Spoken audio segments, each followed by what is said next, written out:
Greetings, everyone, and welcome to the latest installment of the Senturus Knowledge Series. Today we'll be presenting on the topic of 4 simple mistakes that equate to big reporting errors. Today's agenda, we'll do some brief introductions of our presenter, and then we'll get into the heart of the presentation discussing these issues that can cause you problems around modeling, aggregation, aggregate filtering, and order of operations. Patrick's also going to wear a bunch of hats today and jump around between Cognos and Power BI and Tableau. So prepare to be amazed. And then we'll do a brief Senturus overview and show you some great additional free resources. And stick around, make sure you stick around for the Q&A at the end for any ancillary questions that we have left. So introductions, pleased to be joined today by my colleague, Patrick Powers, the last thing standing between him and vacation for a week. He has 22 years of experience in BI and data analytics. He is one of our trainers and consultants. He delivers classes on Power BI, Tableau, and Cognos, and he has multiple certifications in programming languages and databases. And my name is Michael Weinhauer. I'm a director here at Senturus. Among my various roles, I have the pleasure of hosting our Knowledge Series webinars. So with that, I hand the microphone on the floor over to Mr. Powers. Patrick, take it away. Hello, thank you, Mike. All right. Hey, so I'm looking at this attendee list. Hello, everybody that I know. I see you all out there. I see all your names. You just come because you can't get enough of my voice. Is that what it is? I know that's what it is. So, welcome. One thing I actually want to point out, I noticed something today, Mike. The bio actually needs updating. This is 2022 last time I checked, which means that I actually am at 25 years of doing this. Oh my gosh, I'm old. I've been doing this longer than some of you have been alive. Oh, that's kind of scary. But you know what I've learned in those 25 years? The things I'm going to show you today. And the things I'm going to show you today are some things where we've all experienced this. If you say you've never experienced this and you've only been doing it for like 30 seconds, when you think you might have bad data, because the data in a report, in a visualization, it doesn't tie back. It doesn't tie back to that source. And somebody keeps saying, these aren't the numbers I expect. And immediately we think we have bad data. But sometimes it's not bad data. Sometimes it's happening at a tool level. And a lot of these things really do come from just experience and having to deal with this over and over and over again.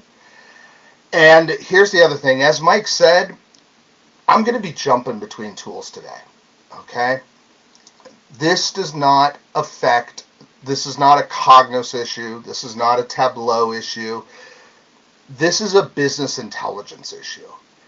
Any kind of tool where you have aggregated data, any kind of tool where you have joins, and this first one, the modeling one, any place where you're trying to work off of a transactional source can cause you issues. So let's start with that one, modeling. One of the biggest problems is incorrect joins. Okay? No matter what you do, you've got a join that's wrong. And that could be something simple. Look, that could be you have customer ID in one table and customer ID in another table, but they're crossing schemas. The two schemas were built 10 years apart, and customer ID, it ain't the same customer ID in the other table. Do the names match? Yeah, but the fields don't. This is not bad data. It's just different data. The other issue is when you've got cardinality problems. You've got data at different granular levels. Okay? You've got a sales table and a returns table. Well, guess what? A one-to-one isn't going to work on that. Plain and simple, because not every sale has a return, and if you try to do a one-to-one, you're not going to get the right answers. But then there's more nuanced things. If I have 31 days of sales, but I only have 17 days worth of records for returns, and I want to calculate out my average returns, what am I counting? Am I counting 31 days? Am I counting 17 days? Am I doing an outer join on that to get what I want? Am I doing a blend so I can get what I want? These are the kinds of things that can throw data off. It's not intentional. It's not something you set out to do. At least I hope so. Although I don't know. I got my eye on Bijou out there. See, I'm going to call y'all out. I see all your names. I know you. I'm going to call y'all. Make sure you know that I'm paying attention, Teresa. See, I see y'all. I hope you're all doing well, too, by the way. It is a Friday, and yes, I am going on vacation when this is done. So, let's talk about this. Let's talk and see what happens when we have this. So our first demo is going to be in Power BI and Tableau. Okay? That's where I'm going to start off. Now, I've pre-generated a lot of these things to make sure that we have enough time for everything. I'm going through a lot of demos today, gang. Okay? But this first one, here's exactly what we just talked about. I've got an orders table. I've got a returns table. When I join correctly, I see what I want. I see every order that has a return. Cool. What happens if this join isn't correct? Now here is where modern day tools are kind of nice. Because a modern day tool won't actually let you do it. Ah, look at that. It won't even let you make this mistake, which is really, really nice. But I know for a fact there are a few of you out there writing your own custom SQL. And you're dropping custom SQL into these tools. And, well, ain't nobody going to error check you on that. But you can still mess up. You can still mess up. If I set this to a many-to-many, and if I say cross-filter in both directions, look what happens to my data. Where are my sales without returns? Gone. Maybe this is what you want. Odds are it's probably not. And then there are things where I could do a single.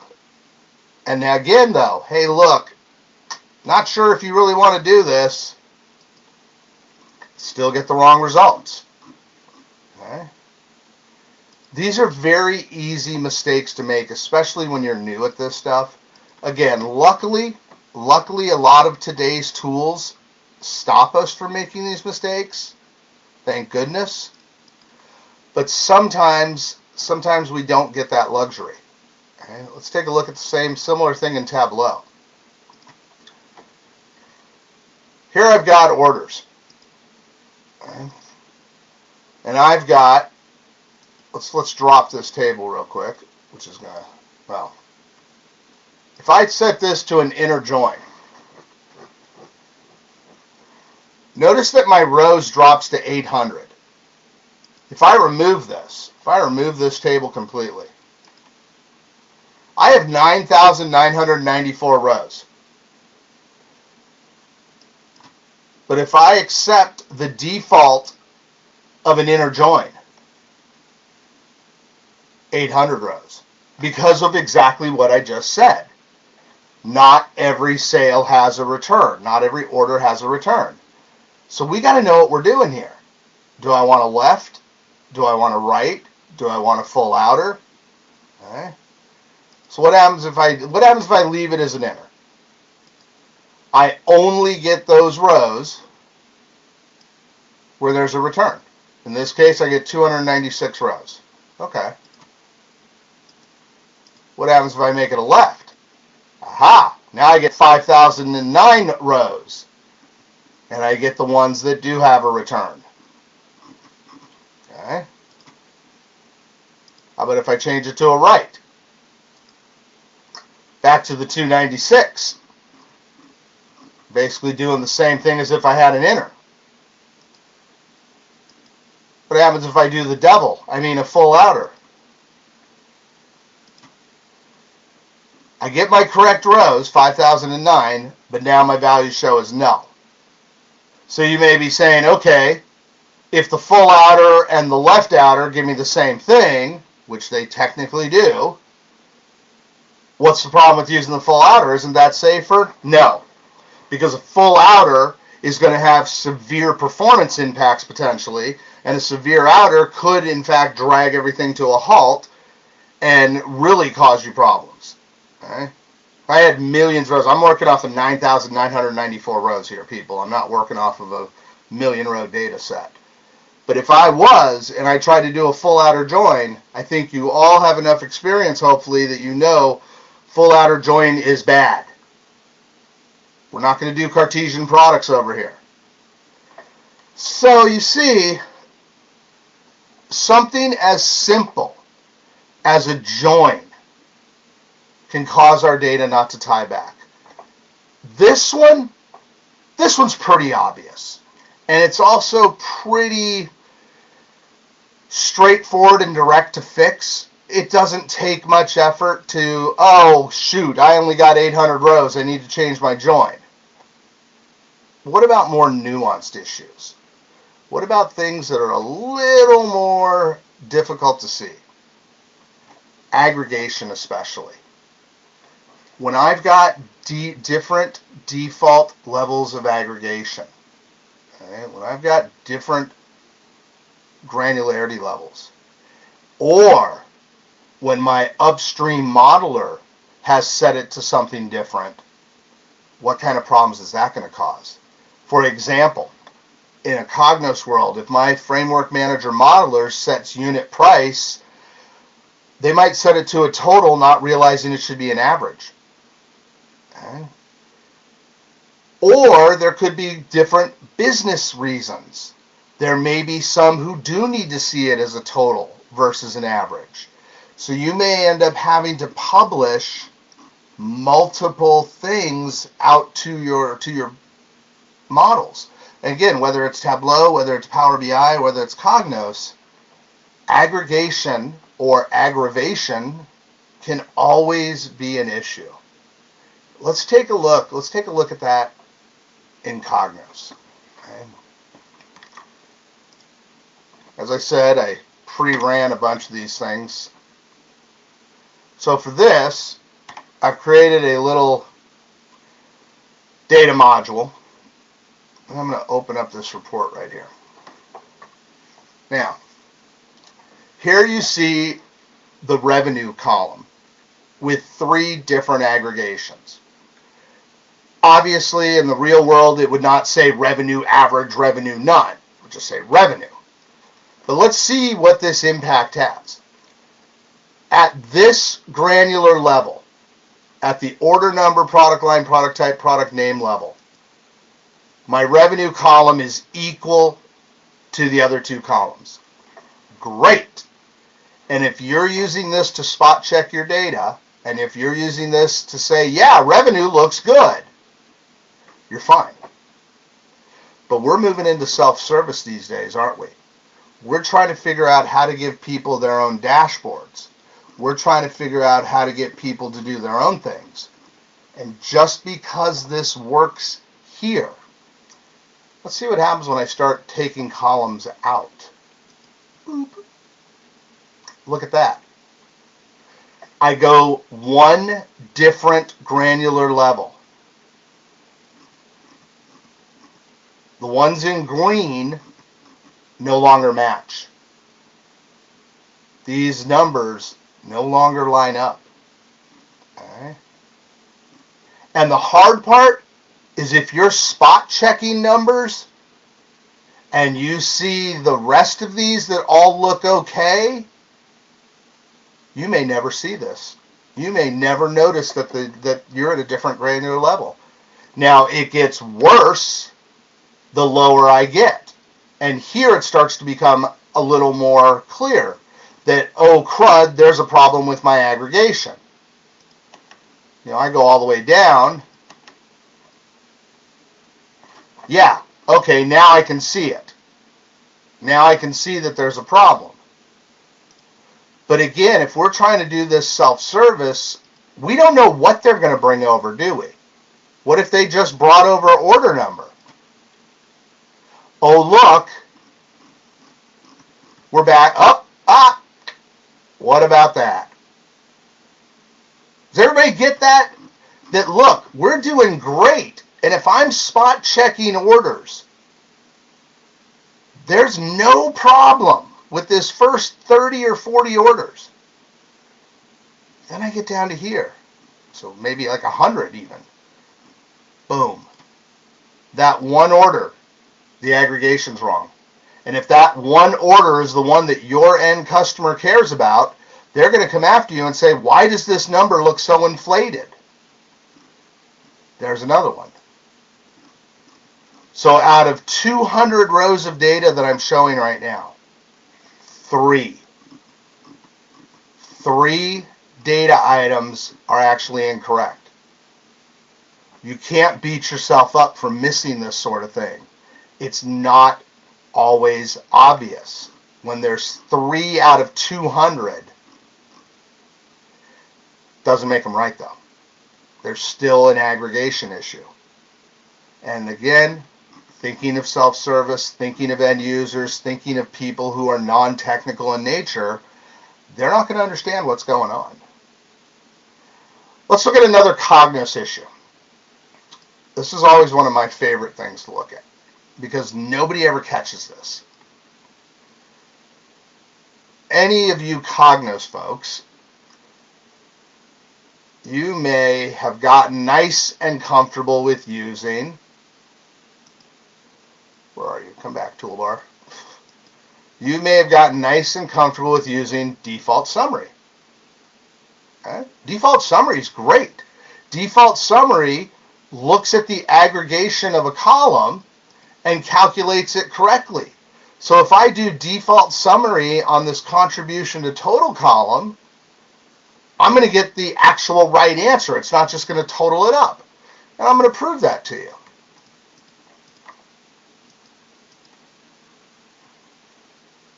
Uh-oh. That's actually right in this case. It's 100%. So this is added up. Everything looks good. Okay. Now what I can do is I can edit that. Edit that, drop in a different calculation,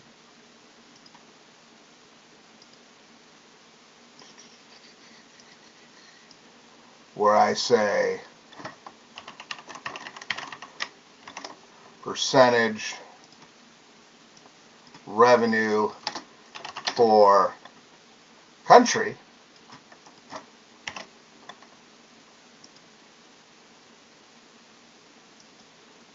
Gosh darn it, that's not what I wanted. I wanted percentage revenue. The other one's for country. That's better. Told you I'm in vacation mode. There we go. So we see that Australia now is 1.87% of our total. We're not using the default summary against this. This is my percentage against the grand total. Cool. Let's look at another issue. Let's say that I drop a new calculated field in here. All right, I'm going to call this new calculated field bonus. All right, and I'm just going to take a little calculation. I'm going to say, hey, look, if their variance over their sales target is greater than $1 million, then subtract $1 million from the variance, and we're going to give them a 1% bonus. Cool, very nice of us. So Alice Walter made a $12,000 bonus. Cool, but I got an empty box here. Okay. Default summary. Cool, I got a number. Wait a minute. 12 plus 5 plus 7 plus 11, that doesn't equal 73. That certainly doesn't look right. 16 plus 27 plus 8, 75? What the heck? Default summary is actually doing it at the row level. So what default summary is doing is it's saying 79 million minus the 8.3 million. Okay, that's greater than $1 million. Subtract 1 million from that. That's 7.3 million. That would be a $73,000 bonus. But that doesn't add up, does it?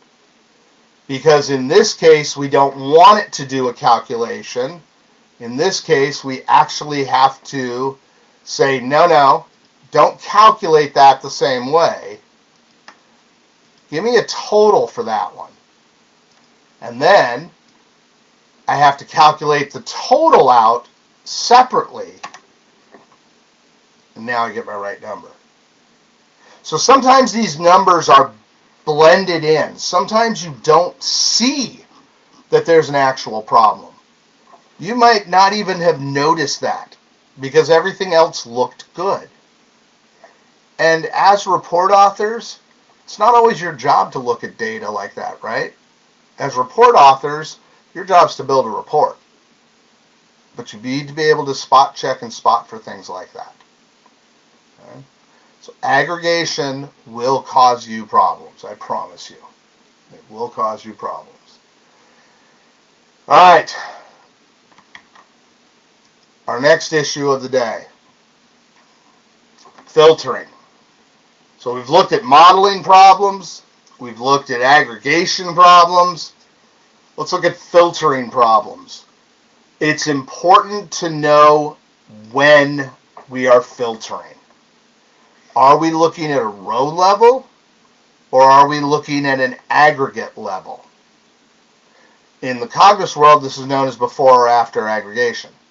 Similar thing happens in Tableau, and a similar thing can happen in DAX. For this, I'm going to show you one of each. So you can see this applies across the board. But here's a good example. If I have two orders with printers, one with $75,000 in revenue, one with $85,000 in revenue, and I say filter revenue greater than $80,000. When we filter it is going to make a difference. If I do it before I aggregate, then I'm throwing out the one order for 75. If I do it after I aggregate, I'm showing a rolled up result of 160. That's a big difference, isn't it? Usually it's not that big of a difference in most cases, but here's a good example of when, wow, if I'm your end user and I'm expecting to see 160,000 and I see 75,000, that's going to raise some flags and everybody's going to go nuts and wonder what the heck happened. What did you do now? So let's take a look at all three of these. We're going to look at a Power BI aggregate filter before and after that I just described, and an aggregate filter issue in Tableau. Okay, a little something for everybody. Okay? And yes, as Mike said, I jump between all three of these. Oh, hey, I see more people I know who've joined. Hi. So let's go back to Power BI. So here, wrong one, I want this one.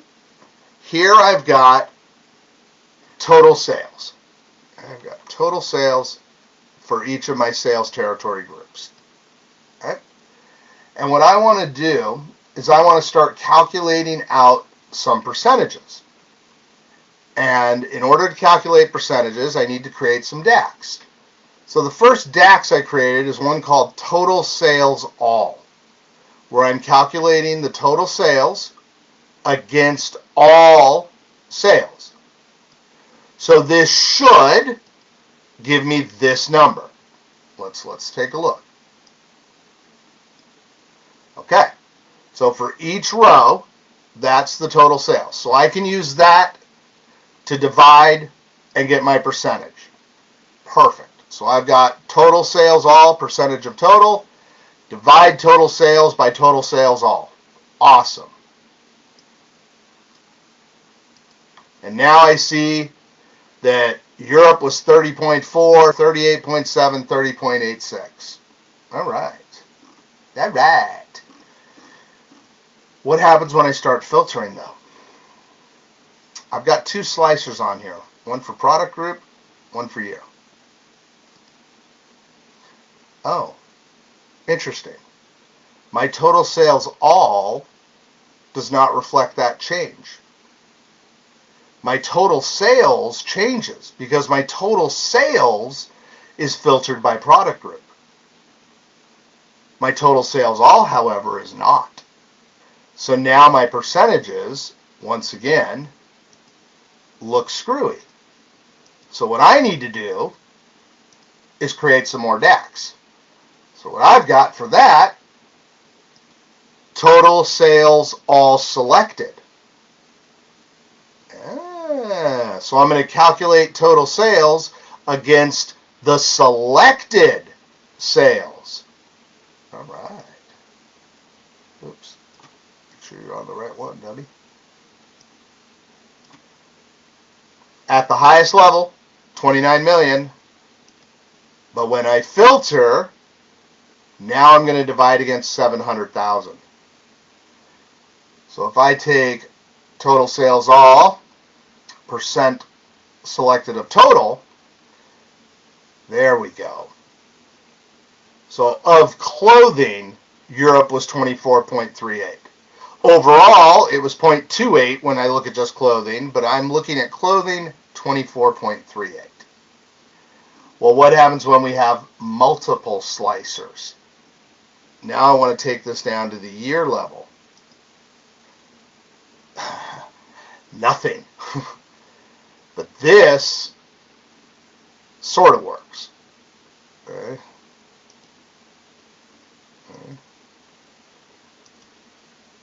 I get nothing there because I have no clothing there. So see, when I have slicers, that can throw everything else off. Okay. So guess what? Total sales all years. So now I'm calculating total sales against all years to get another number.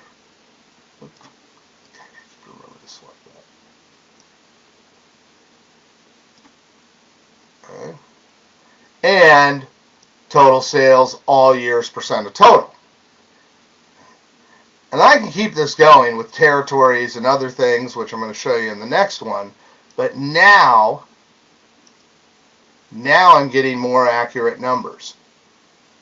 So knowing what we're filtering on, knowing what we're trying to show, knowing what is selected is going to give us a whole bunch of different numbers. And therein lies the problem, right? And I'm going to show you this in the next one. What numbers are correct? And Tableau people may be familiar with this because I'm going to show you essentially a table calc with direction and scope. But I'm going to show it to you in Power BI just to show that this impacts everything. So here I've got sales territory group, and I've got my sales for each year, and I've got a total for the rows, total for the columns. Here it is. Okay. Now, I'm going to copy and paste this matrix. And for those of you who didn't know, you can copy and paste visualizations in Power BI. Well, there you go. You're welcome. And what I'm going to do is I'm going to get rid of total sales on that one. And I'm going to replace it with total sales all percent of total. Here I've created a pane table calc. My pane equals 100%. So my row total and my column total equal 100%. Okay. Let's copy and paste it again.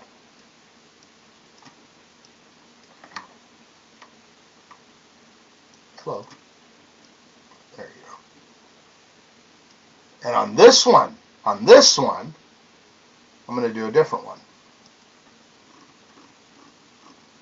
Total sales, all territories, percentage total. Now each column equals 100%. Look at that. And I bet you know what I'm going to do in the last one, don't you? I'm going to take that last one. Oh, look, total sales all year, percent of total.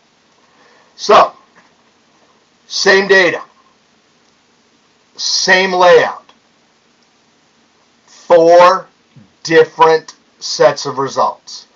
This one's obviously different because it's currency. But these three, which one's right? All of them. So knowing when you're filtering, knowing on what you're filtering, is going to make a difference in that output. Because unless you talk to your business users, unless you know the business question that they're attempting to answer, you're going to give them this, but they really wanted this, except Bob who wanted this. Okay. And again, those of you who are Tableau folks, you should be familiar with this as a table, calc, scope, and direction. Here, though, same thing. All depends on what I'm using to divide by. Okay. All right, you're all very quiet today.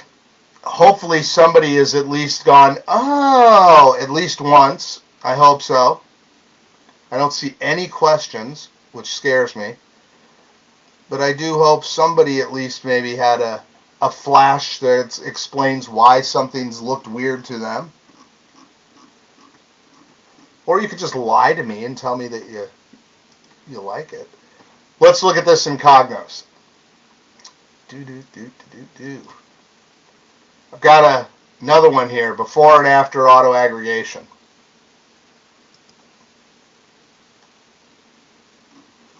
This is the same issue I just described to you with the whole printer thing. I'm filtering on my quantity. Okay. Thank you, Fawad. I just like to know somebody's actually listening to me out there. Thank you. I worry. Oh, there we go. You're all alive. I always worry. Hello, Jennifer. Hello, Penny. So what I'm doing here is I'm filtering. Okay. And what I've got, or what I want to do, is I want to filter on quantity. So let's take a look at this. I'm going to create a detail filter, and I'm going to base it on quantity. And I'm going to say where quantity is greater than 25. Okay?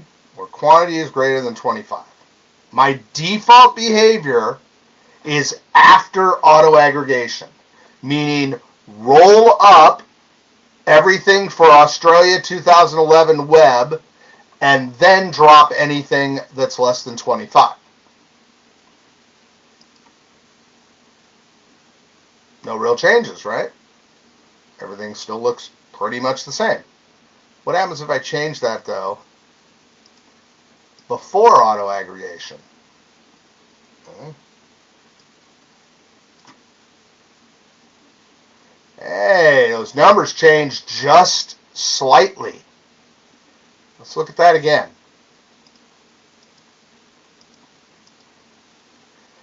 Let's just focus on this first one. 93,584.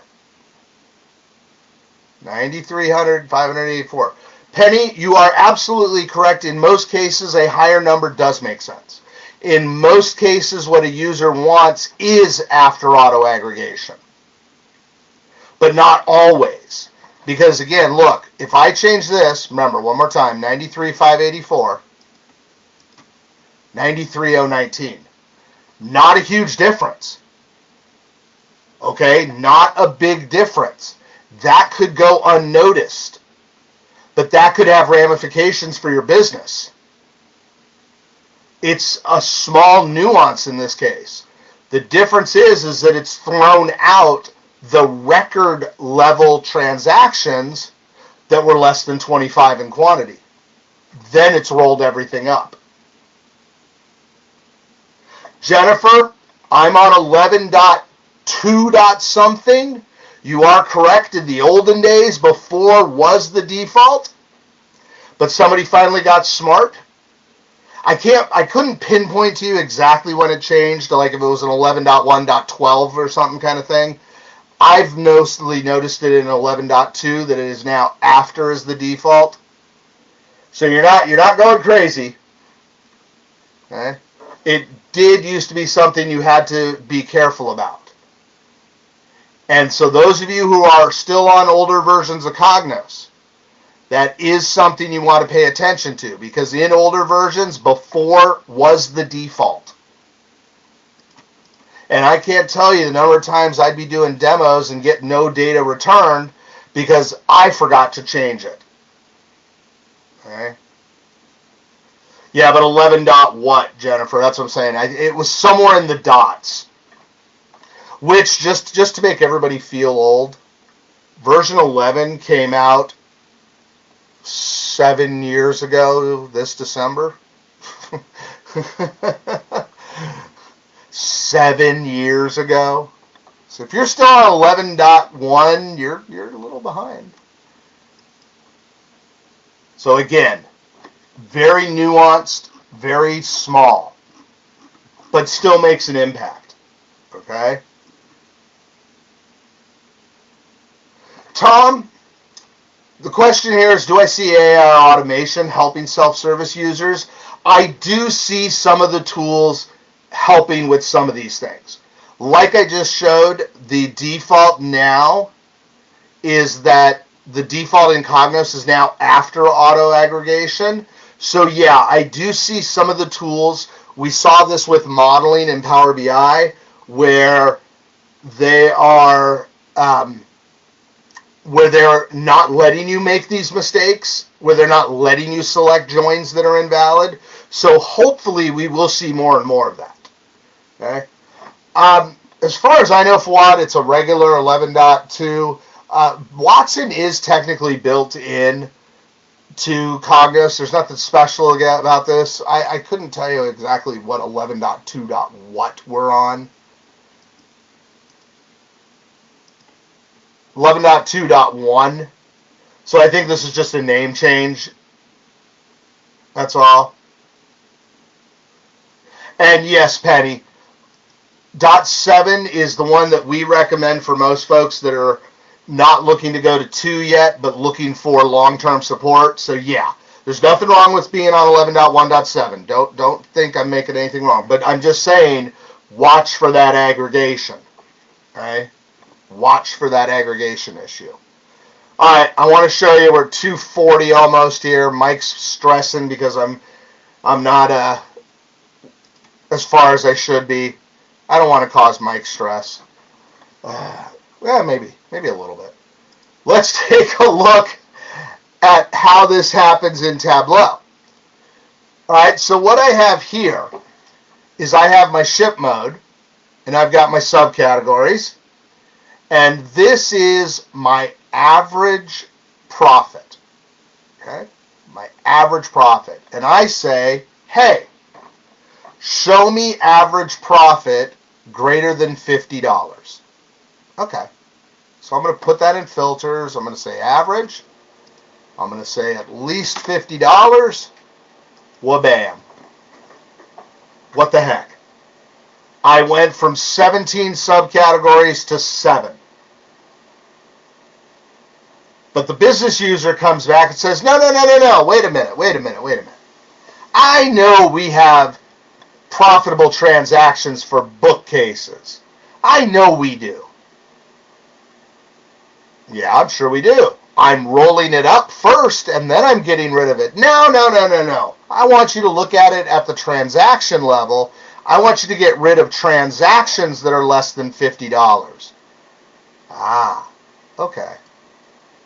So now what I can do in Tableau is I can change this filter to a dimension. And when I change it to a dimension, I'm telling it, look at the individual row.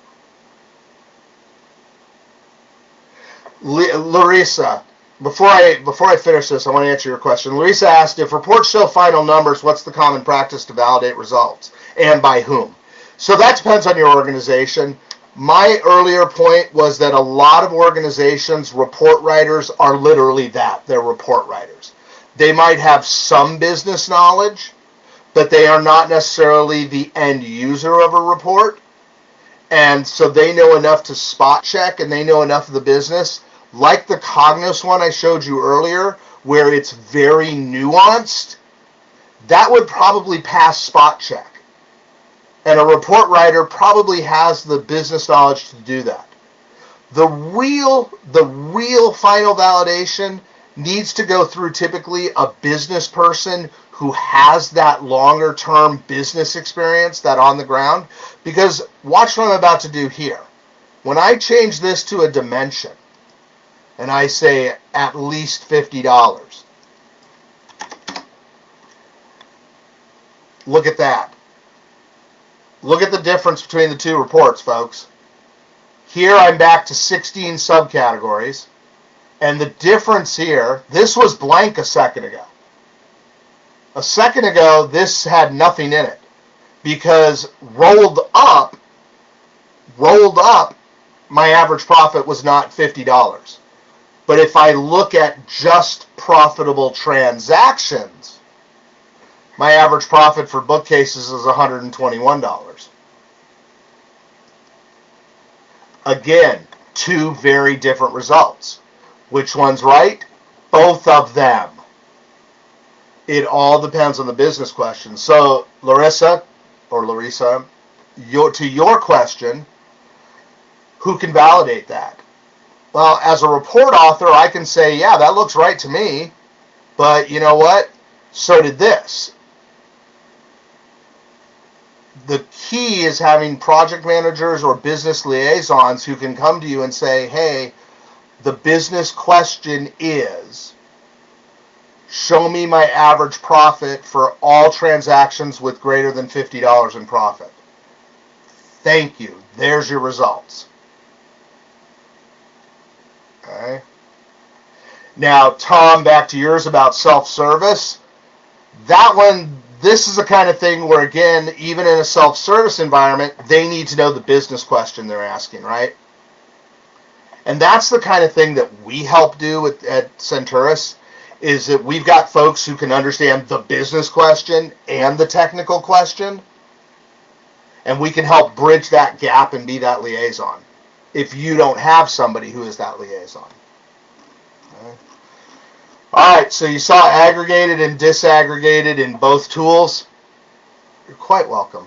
We're at 17 minutes to go, which means really I have about 7 minutes to go. And my last one, order of operations. When do we do something? And if you're a SQL person, thinking about it in terms of a where clause versus a having clause. A where clause is going to apply to an entire data set, where this equals this. A having clause is going to say, hey, go get this data set first, then of that data set, show me this. Within tools, this is known as context or solve order. Okay, context or solve order. And so first thing I'm going to show you is how this works in a Cognos world again. Okay. Beep, bop, boop. I have one more. Oh, look, solve order demo. Right out of the gate. Everybody with eyes, yeah, you with the eyes, you can see that my total row is wrong. Okay. You can see my total row is wrong. I'm adding up my totals. And I'm ending up with 204%. Not what we want. So how do we fix something like that? This is what's known as solve order. Do this first, then do this.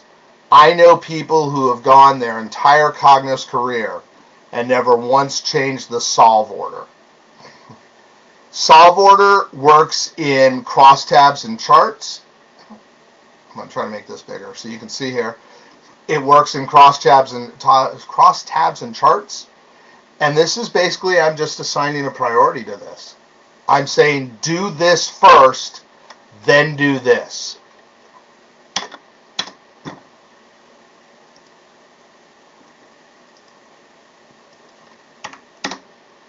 Look at that. And just so you saw, so I can show you that again, I said this has the higher priority.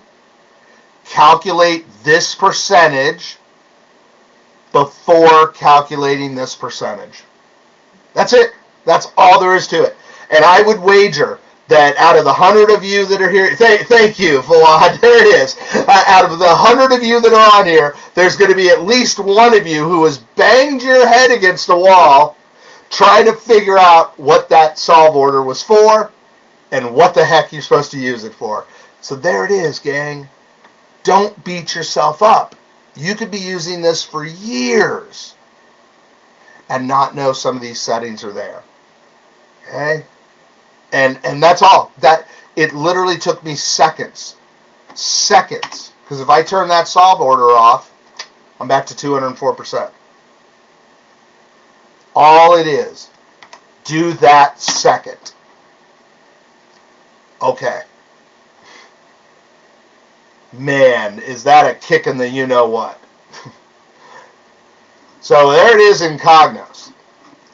I got a couple minutes left, so I want to show you something in Tableau that's very similar. Context filtering in, thank you, Penny. Context filtering in Tableau. This is always a beautiful one. I've got accessories, I've got customer name. I want to see my top 5 customers for each subcategory. Cool. Top 5. Hey, how about a 5? There they are. Or is it? Look very carefully at that customer name. Look very carefully at the customer name.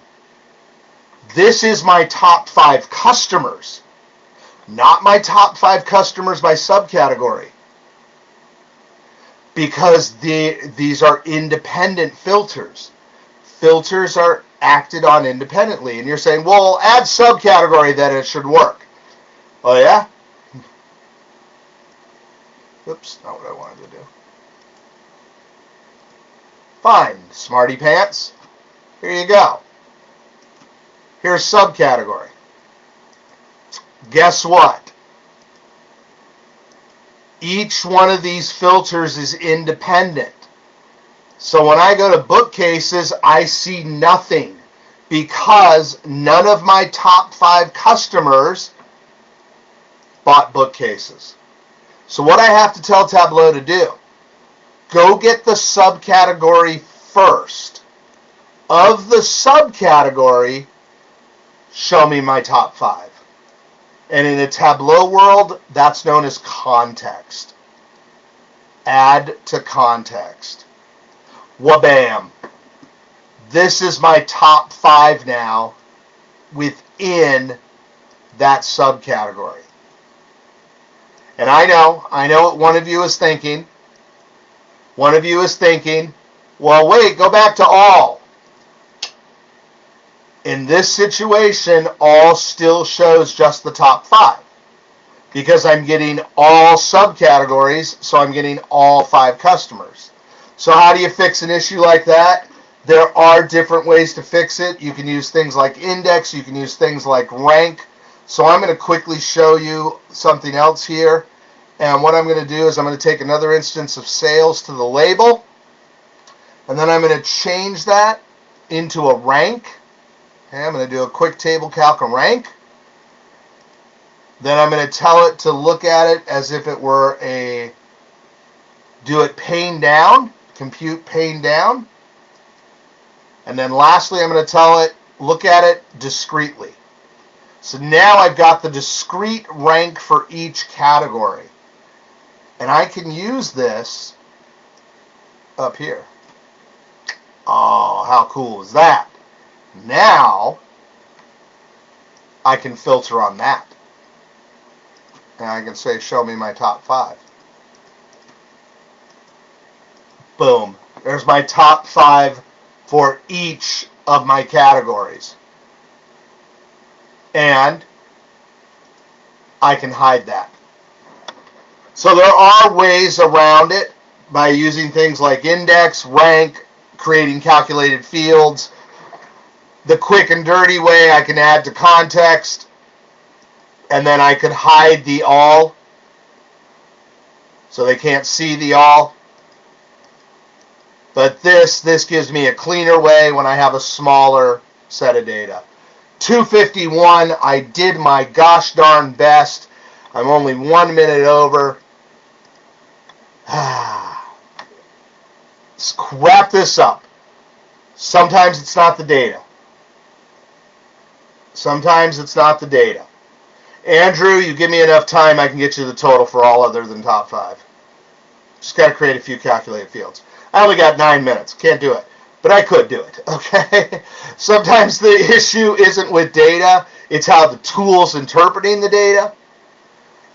Always look for join and structural issues first, especially if you're using a transactional source. Transactional sources are notorious for problems.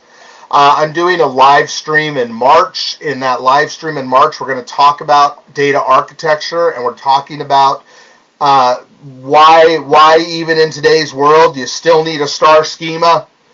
Okay, I'm sorry, Bill Eamon, but we still need a star schema. You can go have your lake house all you want. Work with the lowest level of granularity. Roll it up.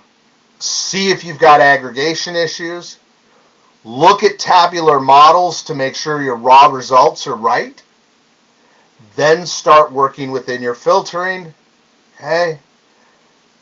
Approach it in a systematic way, and you'll find that sometimes it's not bad data, it's just the way the tool is implementing. And with that, I'm handing it back to Mike. Thanks, Patrick. And you can continue entering questions into the panel if you want us to run through those. We have a couple minutes left at the end, but we always have some great free resources, hundreds of them on our website. And we've been committed to sharing our BI expertise for over a decade. A couple months ago, Patrick presented on Power BI and Python, for example, and you can find all of the past webinar content on our resources page in the aforementioned Knowledge Center, which, again, you should bookmark. And if you want to get more great stuff from Patrick or any of our other trainers, we do offer complete BI training in Power BI, Cognos, and Tableau. As you can see, many of our instructors are bilingual and trilingual, even multilingual. And we offer all the different modalities that you might need: tailored group sessions, small group mentoring, instructor-led online courses, and self-paced e-learning. We can mix and match those to meet your organization's needs. Speaking of those, we do have several upcoming courses here. You can see if you, I won't read all these, but everything from data modeling and Power BI with Python and R, Cognos classes, Tableau. Head on over to Senturus.com to training and look in the instructor-led training section for schedules and to sign up. A couple quick slides about Senturus. At Senturus, we concentrate our expertise solely on business intelligence with a depth of knowledge across the entire BI stack. Our clients know us for providing clarity from the chaos of complex business requirements, disparate data sources, and constantly moving targets. We made a name for ourselves because of our strength at bridging the gap between IT and business users. We deliver solutions that give you access to reliable, analysis-ready data across the organization so you can quickly and easily get answers at the point of impact in the form of the decisions you make and the actions you take. Our consultants are leading experts in the field of analytics, with years of pragmatic real-world expertise and experience advancing the state of the art. In fact, we are so confident in our team and our methodologies that we back our projects with a 100% money-back guarantee that is unique in the industry. And we've been doing this for a long time, over 2 decades.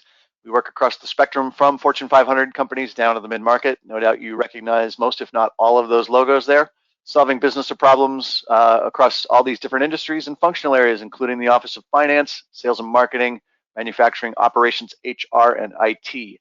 Our team prides itself on being both large enough to meet all of your business analytics needs, yet small enough to provide personalized attention. If you'd like to join the Senturus team, we are hiring talented and experienced professionals. You can see we're looking for a senior Microsoft BI architect, a training director, and a Java software engineer. So you can see the descriptions there at the link on, again, the Senturus website. You can send your resume, if applicable, to jobs@senturus.com. And with that, Patrick, did we get any more questions you want to respond to before we wrap it up here? We did, and I responded in the question window. Fawad, one of the biggest decisions you're going to have to think about is how much of self-service are you looking to do, whether it's data modules, whether it's dashboarding, whether it's explorations. 11.2, they have really stepped up a lot of those self-service things, and I would encourage you to take Scott up on his 15 minutes. So look, there's nothing wrong with the older version, of course, but hey, let's get you modern, let's get you going, let's get you to the self-service portion of it, and let's bring you to the future, and let's get people doing this as good as they can. So there you go. I think I got everything else. The question was, if someone was looking at an upgrade from 11.0, would you recommend going to 11.1.7 or going to 11.2? So that's the context for that response. Thank you very much. I think you did answer all the questions. So with that, we can go to the last slide then, Patrick. Of course, thank you first and foremost to Patrick, our presenter, for another content-rich and entertaining presentation. And thank you to all of you for taking time out of your days to join us. If you have any business analytics needs, training needs, etc., upgrade needs, migration needs, please reach out to us at info@senturus.com, or if you still actually use a telephone, you can reach us at the 888 number there, 601-6010. Thank you very much, and we look forward to seeing you on our next Knowledge Series event. Thanks a lot, and have a great rest of your day and weekend.